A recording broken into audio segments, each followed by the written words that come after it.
Right, let us start. So before I start this, I am recommending you, this is going to be one of the strategic diagram or strategic conceptualization. Do this drawing with me. As I said, we are going to break the whole process of auditing into pieces so that you understand the nitty-gritty. So please draw this with me, and as you draw this, you can start with me. So as you know, the whole process of auditing revolves around one thing, that is financial statement. Auditor is going to give an opinion on financial statements, right? So let me to start with financial statements here. So I'll start drawing this because I need a lot of space. I'll start from the top, financial statements, right? And this is a rectangle. There is a meaning for all of this. And if you take set of financial statements, there are 5 things in financial statements as elements. There is no 6, there are only 5. 1, 2, 3, 4, 5. So that is, if you take the balance sheet, there are 3 elements: asset, liability, equity. The other 2 elements are in the income statement, that is income and expenses. So these are the 5 things in set of financial statements, and from audit perspective, we always talk about 3 things in relation to these 5 things. Now I would probably say this session for the next 1 hour is going to be your vocabulary of auditing and the foundation for auditing. Although this lecture, if you take in terms of your understanding, perhaps at the end you will see, I did not fully understand, it's very technical, there are a lot of words that you don't know, but I am saying at least 60% if you understand this lecture. But if some of you are very diligent, keen students, that you will carefully watch. Because you see, if you take a house, if the foundation is not stronger, the house is not going to be stronger. So if you learn this 1 hour properly, I am telling you, right, you will probably, that is going to be one of the reasons for your exam success. And you will see all the terms that you are learning at the end of these sessions are there in almost all your key chapters in the study text. And this lecture is definitely going to cover about 40% of your syllabus at a glance in 1 hour. That is the power of this lecture, and that is why I wanted to term this as the heart of auditing, the assertion and audit risk model. So therefore, please draw with me. So these are the 5 things: asset, liability, equity. That's your balance sheet or statement of financial position, and this is income and expenses. Then I said there are three things that we usually these 5 things, when in auditing, whenever we use these 3 words, right? What are those 3 things? Account balances,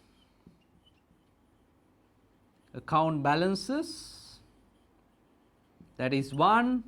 And then classes of transaction, that is, revenue, expenses, etc. Now this is all balances, debtors, creditors, and so on. And the other one is disclosures. These are the 3 things that always in auditing it talks about these 3 things, right? And then the next important thing is the big concept that you are going to learn. So therefore in this diagram I am writing some in red color. They are very much examinable, and this is a new word for most of you if you are learning auditing for the first time. A very powerful term, that is called assertion, right? I am going to explain to you all of this, and usually I will give a strict mark to these concepts so that you know. I'll give you notes so that you can write those notes. So assertions, right? And then now these assertions, I am writing another term for this assertion for you to remember all the assertion, and that is pack cover, right? So later you will know what pack cover means, and then These are essentially used to discuss the most important concept in auditing, and that is, I am again writing that in red color, that is RMM. RMM means risk of material misstatement, and that is the main objective of an auditor. Now, if you take the objective of an auditor is to express an opinion stating that financial statements are free of material misstatement.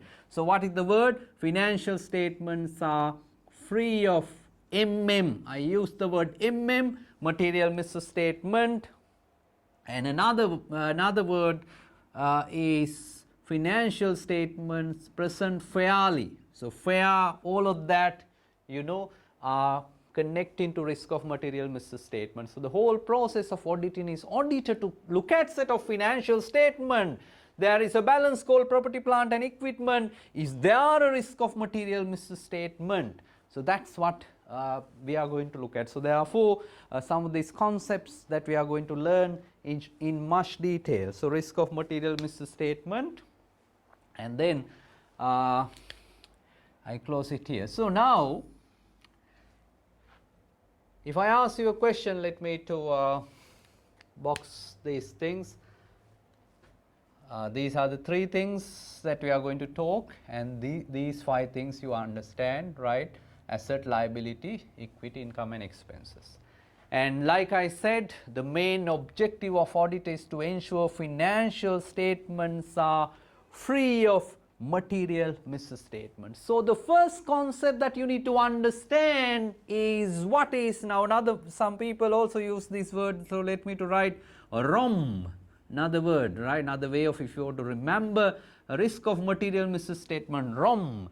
So the first concept that you so I am putting a strict mark so that you know at the end of this lecture I want you to make sure that you have learned all these concepts. So the note 1 is risk of material misstatement. So there, the first thing, right, rather than explaining entire risk of material misstatement, I will explain to you what is a misstatement. So let's start our discussion with what is a misstatement, because this talks about ROM. So then let's start with 1M, what is a misstatement, right? So let me to write here misstatement, right?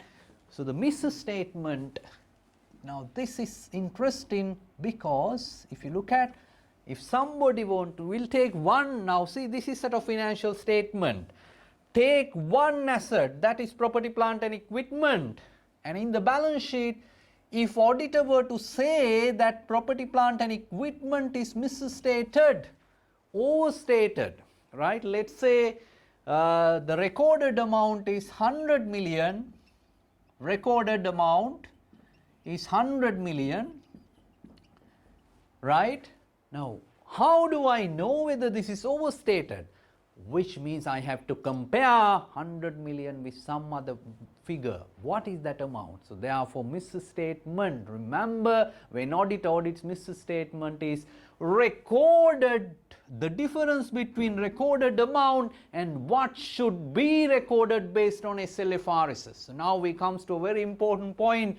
You see, in auditing is all about applying SLFRS, right? Misstatement means the difference between recorded amount. Recorded amount means, remember, usually company record amounts based on company's policy, right? Company's accounting policy, right? The recorded amount and what should be recorded. What should be recorded as per what? As per SLFRS. Now in this case LK 16 property, plant and equipment. Now let us say this is an export company, and let's say their business is they are exporting kitchen equipment. Now with the current economic crisis affected by COVID-19, this company is struggling.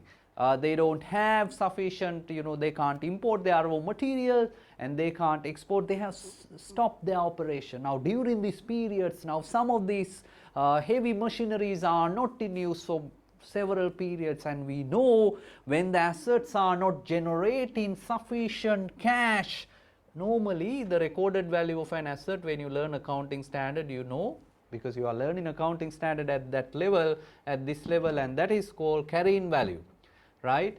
So if there is a difference, now carrying value is 100 million. If you take the impairment standard, you are comparing carrying value with recoverable value, right?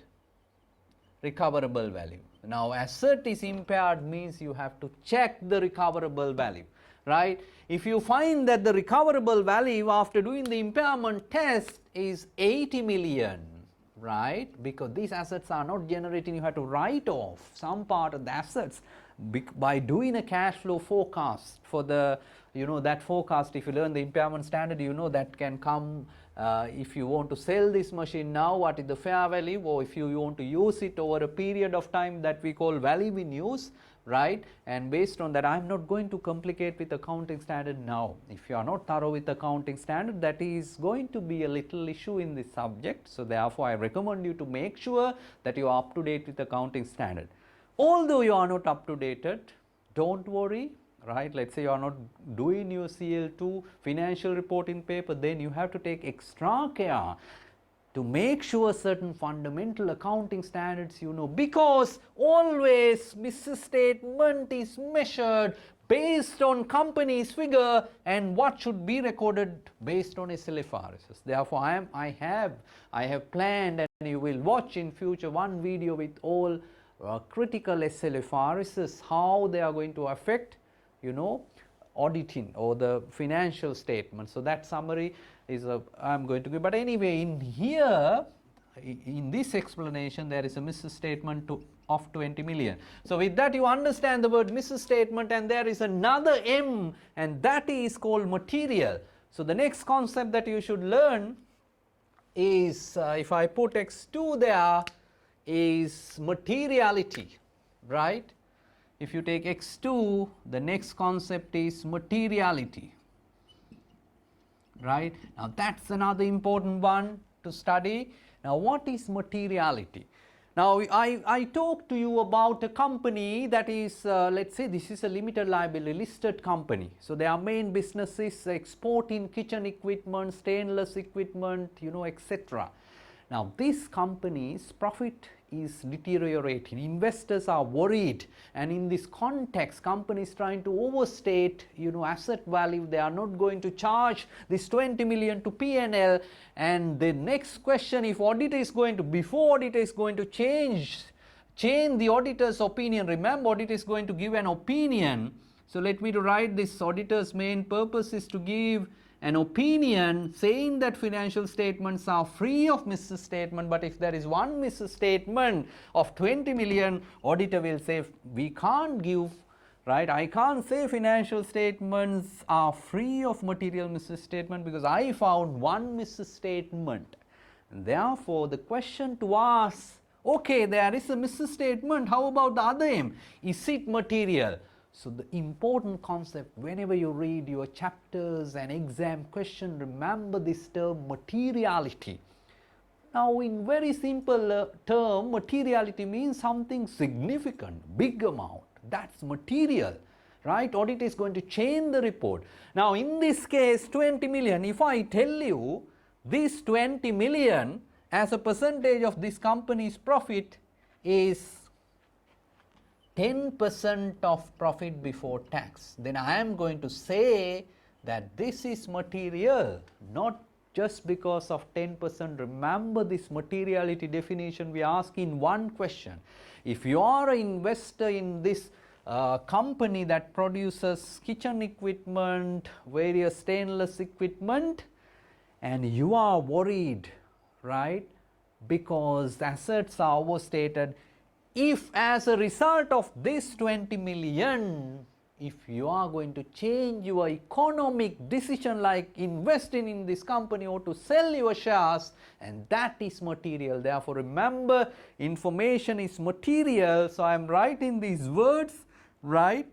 If omission, right? Omission means something not included in the accounts. Let's say liability is not included. Omission, no misstatement. Now in this case is a misstatement of 20 million. Omission, no misstatement which is going to affect economic decision. Economic decision of primary financial statement users. That is a new term that you may not even find in your study text, but it's a new, this standard was changed. Now primary means who are the main people who will review these accounts. They are investors, right? Now if I am an investor, by looking at this 20 million, I am going to say that I am not investing in this company, and that is material. And remember, when it comes to now here 20 million, this is 10%. So now what matters is the size. If I tell you, no, this is not 10%, I am changing this percentage to 1%, then I might say, okay, 1%, nothing. It's not material for me. So therefore, remember, usually materiality depends on the size, and sometimes it does not depend on the size, it depends on the particular error, that error in the circumstances. Now in some cases you find even a small amount, let's say there is a fraud, right? Now fraud, even 100,000 is significant. Now that is why we say materiality, we have to look at not only the size and nature of the error, judge in the particular circumstances. Now I am using big word, nature of the error. What is the nature?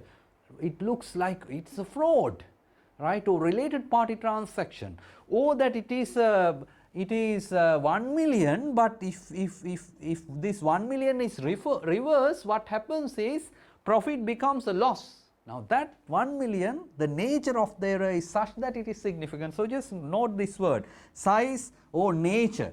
Nature means in a situation, in a given situation, it is material. Now this company has only 1 million profit. If you reverse this 1 million, profit becomes a loss, something like that. So that is material. Now you understand that the purpose of auditing is for the auditor to form an opinion stating that financial statements are free of wrong. And now you understand misstatement is the difference between recorded amount and what should be recorded based on the SLFRSs. And you also understand materiality. Now then